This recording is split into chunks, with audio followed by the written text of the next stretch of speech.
somebody might ask the question, why do we want to have this conversation? Why is this conversation important? And I think it's important. You said something earlier, you think that the physician who's a dealer is worse than the street dealer. And I kind of agree with you on that because I think there's a passage in the Bible that says, if a person steals because they're hungry, right, you would have compassion on them, right?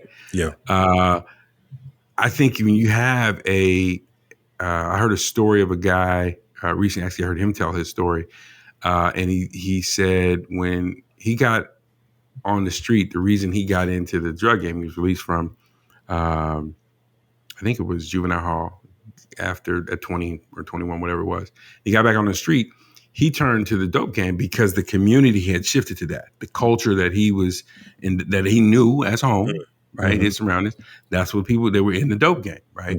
And so, you got to survive, right? He didn't go. He went in at 14, so he hadn't learned a skill per se. So you come home and what's around you it influences you. And he said all he saw was everybody responding to the drug dealer. Like people wanted what the drug dealer's life. So he got into doing it that way. I think that there are a lot of stories of people that may not even be, like that. Like, they're kids who are part of families that sell dope, sell weed, whatever. And I'm not saying we have to, have a kumbaya moment for them. But again, looking at the system and saying, well, the physician who is trying to force you to take, pain medicine, and you're saying, I don't need that. And they're like, no, you need this, right? They're writing you the script or they're putting it in your hands before you leave the office. So they're just as bad and worse in many cases because they're going to school and getting an education to learn how to treat you, right? We've been celebrating nutrition and adjacent to that, or part of that is health, obviously, right? This month. Their job is to figure out what's wrong with you. But I think they too have been conditioned by upstream in the dealer system. Yeah. Well, I know that you could spend hours and hours and hours and maybe see less patients, which means less money. But you can also prescribe this dope. Now, I know they came in because they have headaches, but the side effects of this might have them with something, they got a leg twitch, their eyes blink, whatever. They lose use of one arm, but they won't have headaches anymore, right? But prescribe this. That only happens in 40% of the cases. Huh? The doctors are supposed to ask that question. Well, why? Why am I sending them out worse than they came in? No. Right. But you don't have that integrity anymore. Right. Because everybody's in it for the money. Right. I think that's, to what you were saying about if somebody asked why we decided to talk about this, I think that's why it's important to understand that it is a game. It is truly a game. It's funny.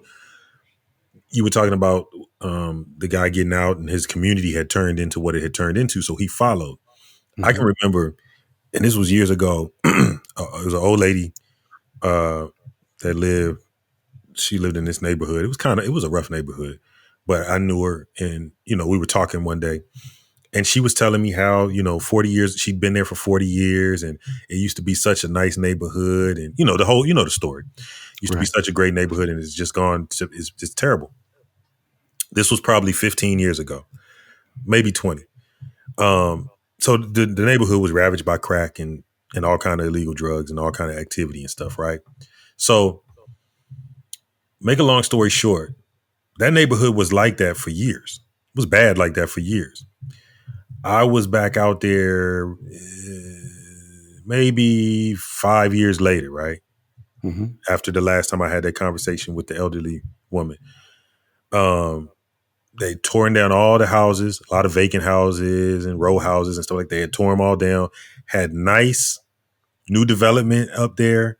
And this particular avenue was known. It was known.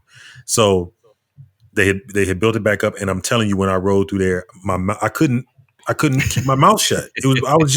I couldn't believe it was the same place, bro. Regular police presence, right? Because we went to somebody's house out there, but regular police presence. I mean, it looked safe. It felt safe. I had never been out on that street and it felt safe ever in my life, ever. It never Mm-hmm. felt safe. Anything could have happened, literally. Yeah. So what tripped me out about the whole situation was I thought back to how that block used to look, right? And I noticed that I would never. Everybody knew what was going on that block. I mean, you could have ran down on that block and made your quota for the year. You know what I mean? If you was a cop, but you never saw police over there. You never saw cops over there, right? So then I start asking myself, why don't they ever come over? Because again, this elderly woman lives here. Her husband has passed. Her and her husband lived there for years. There are good tax-paying citizens that live here. Why are they not being protected? Mm-hmm. Why? But it's easier to let the property value continue to run down, and then somebody else can come in, buy it up for pennies on the dollar, and then you have this nice new development, which I saw years later. Right. And I would probably guarantee that the people that benefited from that development were probably piped in with the dealer network somewhere along the line, right? So I think it's important. It's really important to remember that it is a game because we're just not playing it right.